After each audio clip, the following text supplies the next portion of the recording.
What's up, guys? It's your boy Markee, back at it again with another episode of r/Am I the Arsehole? If you like today's topic, which is... oh god, what is it? Am I the arsehole for requiring an apology as a condition to return to work? Smack like on that video and enjoy. Let's go. I, 32 male, partially own a local pharmacy. Most of our patients are old folks, and a lot of them have the I'm old and I can do what I want mentality. As such, dealing with them can be quite challenging at times. I do my best to keep them in check, and I do ban the truly intolerable patients. But if I kicked out every cranky old person that came in, we'd be out of business in a week. Last week, one of our clients came in on a really busy day and started getting nasty with one of our techs, 20 female. I offered to step in for her because I know this dude's a dick, but she said she would handle it. 5 minutes later, she stomped back in and shouted, "F this, I'm out," grabbed her stuff and marched out the door. I ran after her and tried to calm her down, but she was having none of it. She said she was tired of dealing with jerks and giving them a pass just because they're old. I told her I understood her frustration, to take a 30-minute break, that I would deal with jerk, and then come back to work. She refused. I said if she wanted to take the day to really think before she made a decision while angry, I would give it to her. She said no, and she walked off. I was mad, but I understood.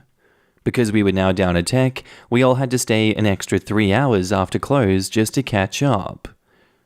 Well, 3 days later, she called and apologized, half crying, saying she was having a bad day, she was overly stressed. She went on about how crappy her life was going and that she couldn't afford to be out of work now.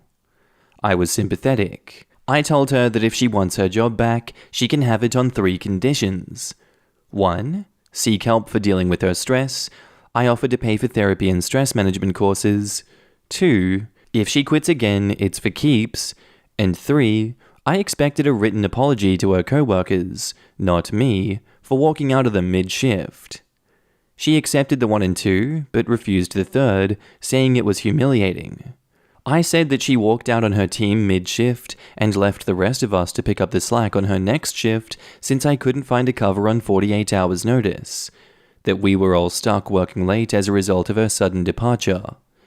She refused again and said she's not going to humiliate herself like that, and said that she won't come back if I'm going to make her do that.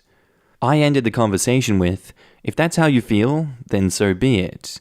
I'm sorry we couldn't make it work. I'll mail you your last check in the morning."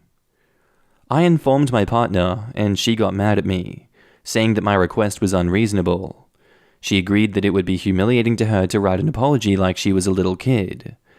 I countered that adults don't just rage quit their jobs mid-shift with no notice. Now we're at an impasse. She wants me to offer her her job back, sans apology, and I want to move on and find someone new. I'm questioning my decisions now. So am I the arsehole for making an employee apologize in order to get her job back? I guess personally, if she really wants the job back, she will make that apology to the rest of the staff. I know I'm seeing a lot of r/anti work going around right now in the world, and rightfully so. There's a lot going on in America that I can see like, yeah, maybe don't let yourself get mistreated by people around you. But her actions in this story warrant an apology, and if she's not willing to give it, OP doesn't have to give her her job back. I personally don't think that's something that's humiliating. I feel like you need to do that if you want to move on. Otherwise, I feel like resentment will just continue to bubble around the workplace, and that's not healthy. So I'm with OP on this one. I'm gonna say not the arsehole. Now in the comments, not the arsehole. If she was so hard up for a job, she shouldn't be refusing to write an apology letter to the rest of the staff. She was in the wrong to leave as she did, and everyone else suffered for it. They deserve an apology. Totally agree. It can be so hard dealing with grumpy customers, but walking out in the middle of a shift is inappropriate. She was given so many opportunities, chances to breathe and walk away. She chose not to take them, and her actions made her life for her co-workers incredibly difficult. An apology is the least thing that she can do. Not the arsehole. You are maybe one of the coolest bosses ever from this story.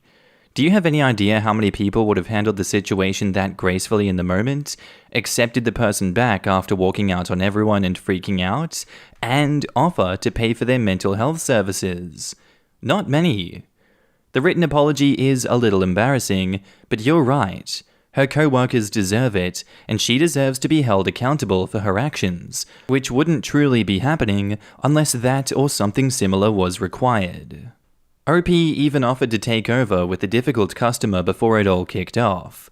I will always handball a difficult customer to a manager. They get paid more to deal with those problems. If the employee was younger, like around 20s, she probably overestimated her capacity for dealing with a recalcitrant older person.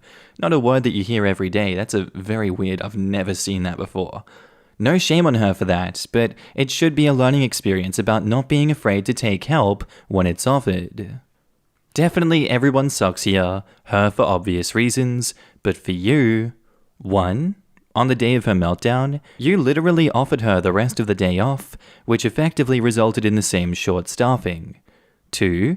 When your employees have emergencies or sick days, do they also have to write formal apologies to the rest of the crew? It's infantilizing and idiosyncratic. And OP replies to it, functionally the same but contextually different. If she was sick or needed a mental health break, obviously the expectation is far different. I wouldn't dream of punishing someone for needing a mental health break, especially after dealing with that particular douche. But to just flat out quit without a 2-week notice, knowing that she had this shift and 6 more in the coming weeks, was not cool. And they reply to that, right, but you're kind of proving that everyone sucks here point. The apology letter is being used as a punishment rather than a sincere gesture for your staff. You are the owner. If you feel your staff are being wronged, the sincere gesture should come from you, preferably in the form of Target gift cards. ETA, PS, I also think that you should not hire her back. And OP replies to that, they both got overtime pay and dinner for staying late. To paraphrase Rick Sanchez, I pay for things with money, like what every other person in the world wants. Lol. And back up to that post, there is an edit. Thanks to everyone for the responses. I've gotten some great feedback in here, and I will definitely show the thread to my partner and see what she says. If anyone cares, I'll post an update later on. Just to respond to a few common points. 1. I do not, repeat, do not, allow patients to get verbally abusive, insulting, threatening, degrading their character. Anyone who goes down that road gets shown the door quickly. Rudeness is on a gradient, and unfortunately if you work in customer service, you deal with rude people. My techs know that I have their back if they need it, so if someone goes too far, I do step in. If I kicked out everyone who was ever rude or demanding, I would close my doors in a week. 2. When I suggested a written apology, I meant her giving a letter or writing a text to the other tech and pharmacist on staff and giving it to them privately, not like write it up and post it in the office or read it aloud for everyone. 3. My partner and I trust each other. We have known each other for years and have been working together since 2012 in some capacity. Even when we disagree, we have enough trust in the other that neither of us would take a major decision independently, and that day-to-day management is the responsibility of whoever is in the office at the time. She and I share very similar philosophies when it comes to employee management. We come into conflict at times, but we resolve it fairly amicably. I was leaning more on the side of a written apology, but a lot of people suggested a verbal one might be sufficient, and I'm inclined to think that this might be the better course of action. We'll see what happens after I talk to my partner. And now to that update. Hi all. Since the post got surprisingly popular, I wanted to give an update. I showed the post to my partner, and we had a longer discussion about the situation. I convinced her that a verbal apology was at least needed. We called a staff meeting with the rest of our team and got their take on the situation and did a general wellness check for everyone. The quitting situation. The two who were on shift that night said that they weren't so much bothered that they had to work on their own / work late, as much as just her storming out like that. I asked them if they would be okay with her coming back to work with them and what their expectations were. The general response was that they'd be fine with it. I told them that I had offered her to come back on the condition that she give a written apology to them. One said that would be appreciated, the other said that it was unnecessary. We agreed that a private verbal apology was a reasonable solution to it, and that if that happened, there would be no bad feelings. Re the wellness check? I asked how they were handling patients and whether or not they were feeling abused or mistreated by them or us. It was pretty unanimous that my gut feeling was correct. They were mostly fine with it, that the few real jerks we had were easy for them to ignore, and that they know the community they grew up in and work in and how to deal with them. I reminded them that while I appreciated their tenacity, it wasn't an excuse for patients being nasty to them, and that if at any point they feel like the patients are getting too rude or speaking out of line, to not hesitate to pull me or my partner in to either handle them or else discipline them. No punishment, no judgment. I told them that we want to make sure that they're kept as happy as possible, because the happier they are, the better it is for everyone. After the staff meeting, my partner and I called our former tech together, as we both agreed that it was possible that she misunderstood my request as well. She was good at her job, it just made more sense to bring her back than to try to train someone new. We asked her if she would be interested in coming back, that the offer of paid therapy was still on the table, and that her apology did not need to be written, but could be given verbally and privately. She agreed to come back. As it turns out, she in fact did think that I meant for her to write the apology and post it on our workboard or read it aloud. I apologized for not being clearer, and told her that I would never humiliate one of my employees like that, and that I asked for the apology to keep the mutual trust. She's starting next week and looking for a therapist as well. So, happy endings overall. Now in the comments, thank you for the update. I was hoping this would all work out for you guys. Good workers can be so hard to come by, and it's wonderful that you went to such great lengths to keep someone you value. I wish I had you for a boss. I've never liked dealing with bosses, but OP sounds like someone I would enjoy working for. Thank you for the update, and I'm happy this worked out well for everyone. This was top-notch communication from start to finish. Miscommunication happens, like asking for a written letter and your staff member interpreting the request as a written letter that would be posted or read aloud, which was solved by more good communication. The world would be a better place if we all communicated better with each other.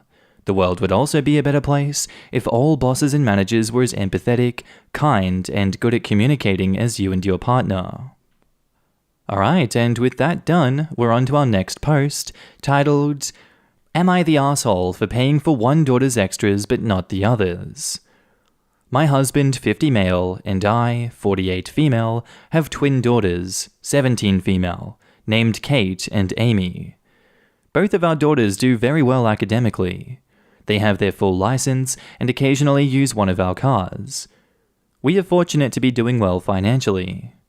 Now, the issue is, our parenting philosophy for the girls is that we will obviously support them financially while they are still in high school and living at home, and we will pay for their extracurriculars.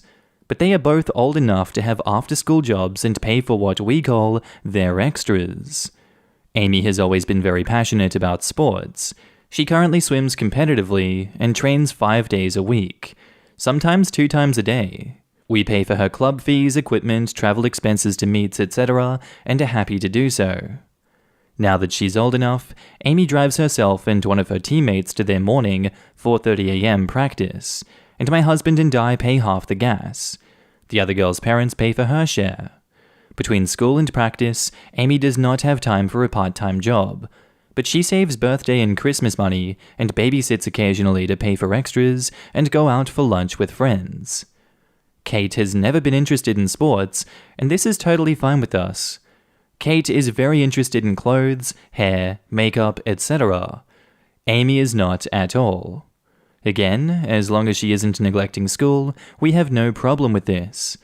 However, we have told Kate that she will need to find a job to pay for the makeup that she wants, her hair, her nails, the extra clothes that she wants. The girls wear uniforms to school, we buy their regular clothes, but will not buy multiple new outfits each month. Her gas, her daily Starbucks habit. I will pay for the girls to get haircuts, but I will not pay $300 for her to get a full head of highlights. I will buy them drugstore shampoo, but not the $60 salon brand. Or salon, as you Americans like to call it. Weirdos. I don't know why a 17-year-old needs a night serum, but she will need to buy the expensive skincare products that she feels she needs. We will buy the girls their phones and pay for their plans, but we will not buy the latest model of iPhone the second it comes out. This has led to many recent bouts of screaming and accusations of assholery directed at us from Kate. She has accused my husband and I of favoritism because we pay for Amy's swimming extras, but not her extras. She sees her friends' parents paying for everything and thinks that we should as well because we can. She also thinks that we should be spending the same amount on both of the girls every month. I've told her that if she decided she wanted to do an actual extracurricular activity, like an art class, a fashion-related class, etc., I'm happy to pay for it, but otherwise she is responsible for paying for her extras. My sister thinks that since we can afford to pay for all of these things, we should, but our philosophy is that we want them to learn to be financially responsible and save for things they want. I feel guilty because I want them to feel like distinct but equally loved individuals. Am I the asshole? OP has offered the following explanation for why they think they might be the asshole. We might be the assholes here because we are paying for one daughter's passions but not the other's. My sister thinks we're investing in one daughter and not the other. I know that there's only so many words you can put into one post, but yeah, as some of these comments down below have said, as long as the same rules apply for buying beauty products in this scenario for the girls, then I don't see a problem with this parenting strategy. This seems to be a case of envy from the other daughter of all her friends getting better quote-unquote stuff than her, which if I were to put myself in that space, yeah, I can understand where she's coming from. I remember being so embarrassed back in preschool when people would get the top-of-the-range transforming Hot Wheel cars, for when Transformers was new. And I myself was like, God damn it, I want Transformers Hot Wheels cars too. But my parents were too poor to get it at the time. So I got these random dollar store knockoffs, and it was very much upsetting. I was laughed at for having dollar store knockoffs. I imagine the same situation applies here, that she just feels less than these other people she's surrounded by because she's got an image to maintain. Understandable, but no excuse to get more money if the parents won't condone it or can't afford it. My judgment is not the asshole. Now in the comments, not the asshole. I'm assuming the buy your own beauty products rule applies to both girls, in which case it's perfectly fair. This isn't about how much money you spend on each child, but how much you invest in their education and personal development. Highlights and expensive shampoo don't fall into that category. Classes in fashion or art, or even hairstyling and makeup, probably do fall into that category, and Kate should take you up on your offer to pay for those. Quote, she has accused my husband and I of favoritism because we pay for Amy's swimming extras but not her extras. It might be a little clearer for Kate if you stop using the word extras in addition to extracurriculars, since she seems confused about the difference. And OP replies, the same rules apply to Amy, re-clothes and beauty products/treatments, but she doesn't wear makeup and more or less lives in sweatpants when she isn't at school or practice. She buys her own games for her Switch, a Christmas gift she asked for that Kate does not use. In general, not the asshole, but as a former sport parent, not swimming, but I was a D1 swimmer back in the day, you are leaving out a lot. You say Amy doesn't care about clothes, etc., and will wear sweats, but swimming requires caps, goggles, expensive, like $500 suits, and I don't know what level she's at, but bags and coats around the pool. If you don't balance it out somewhat for Kate, it is not fair. My sporty daughter got less fashionable clothes than her sister, and when she complained, I just said, cleats, etc.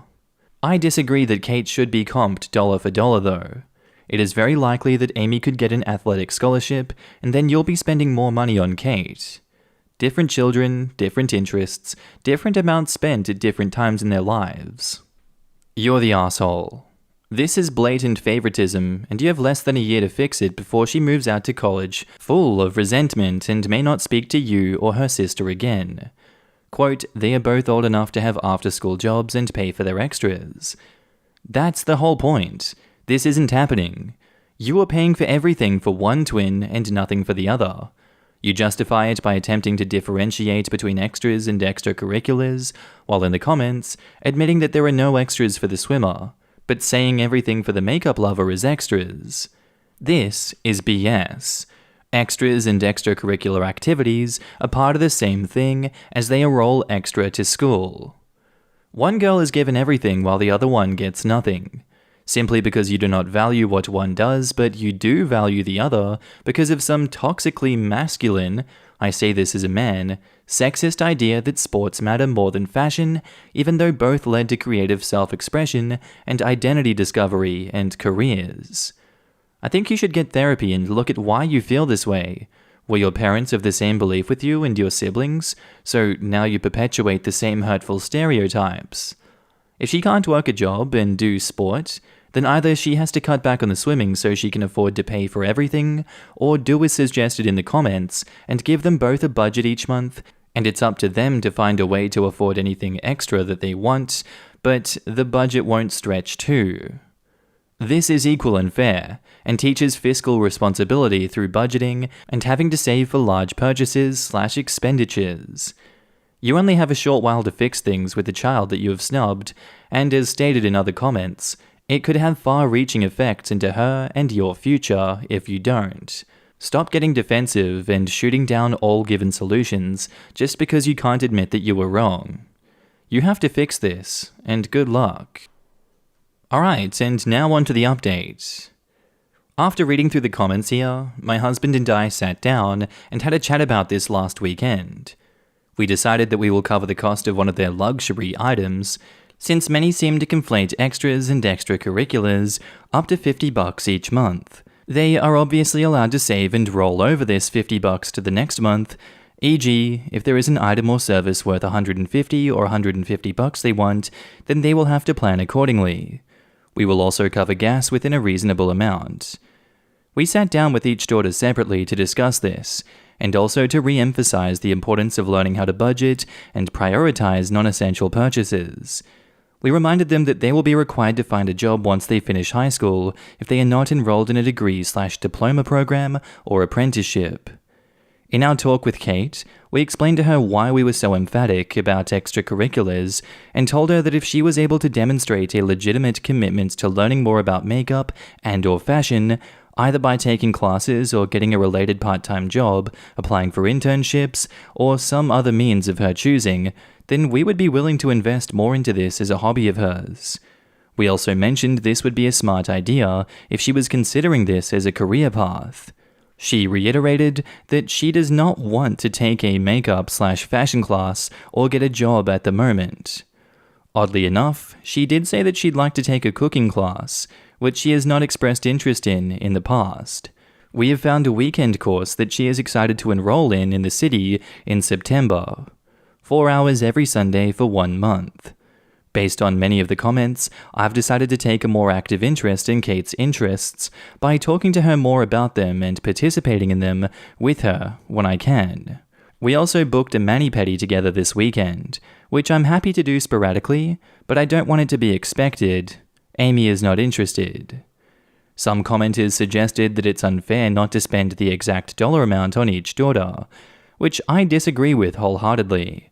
With that said, the cost of this cooking course is equal to roughly 2 months of Amy's club fees and miscellaneous swimming costs. If Kate decides to enroll in another course after this, we will happily pay for it, and we are happy to buy her books, tools, etc. if she is interested in pursuing this. Regardless of whether or not either daughter continues in their chosen activity, we will not be providing more than $50 a month for luxury items.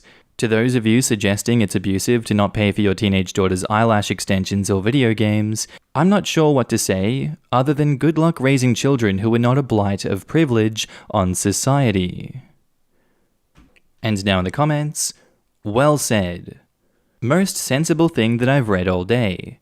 I was told in an Am I the Arsehole post that it's child abuse if I allowed my daughter to dye her hair blue and then didn't buy her special shampoo for it. Not the arsehole. 2 separated things. 1, luxury items money, and 2, money spent on activities related to future professional career/useful hobbies. My own father has always been the same, and I think he was right all along. Ask him for $50 to buy a game, and he'll probably say no. But ask him to pay $5,000 for a good professional course related to education, and he will say okay in a heartbeat. There is a difference between equality and equity, and in my opinion, we should enforce equity, most of the time, into educating our children. However, I think you shouldn't lie to either, and instead, sit both down and be completely honest. Oh my god, I totally forgot to record an outro. Anyway, thanks for the love on the introductions of the videos, I much appreciate it. I have added a few of my takes here and there. I don't want to add takes all the time. Even now, I feel like some of my takes are wrong, so bear with me. Regardless, thank you for watching the videos, and if you liked it, click another one of those videos on screen. Bye!